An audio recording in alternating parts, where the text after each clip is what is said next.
వైఎస్ఆర్సీపీ అధినేత మాజీ ముఖ్యమంత్రి వైఎస్ జగన్మోహన్ రెడ్డి ప్రస్తుతం పులివెందుల పర్యటనలో ఉన్నారు. క్రిస్మస్ పర్వదినాన్ని పురస్కరించుకుని ఆయన పులివెందులలోని సిఎస్ఐ చర్చిలో నిర్వహించిన ప్రత్యేక వేడుకల్లో పాల్గొన్నారు. ఈ సందర్భంగా ప్రార్థనల్లో భాగస్వామ్యమవుతూ క్రిస్మస్ సందేశాన్ని ప్రజలకు అందించారు. ప్రతి ఏటా క్రమం తప్పకుండా క్రిస్మస్ రోజున సిఎస్ఐ చర్చిని సందర్శించడం వైఎస్ జగన్ కు ఆనవాయితీగా మారింది.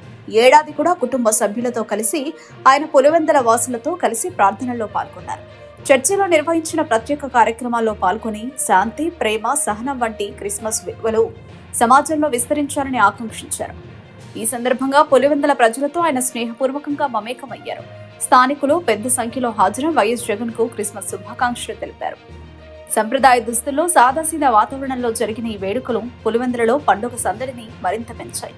మతాలకు అతీతంగా పండుగలను గౌరవించడం, ప్రజలతో కలిసి ఆనందంగా పంచుకోవడం తన రాజకీయ, సామాజిక దృక్పథంలో ముఖ్యమని వైఎస్ జగన్ పలుమార్లు పేర్కొన్న విషయం తెలిసిందే. ఈ క్రిస్మస్ సందర్భంగా కూడా అదే సందేశాన్ని ఆయన తన హాజరుతో మరోసారి చాటారు.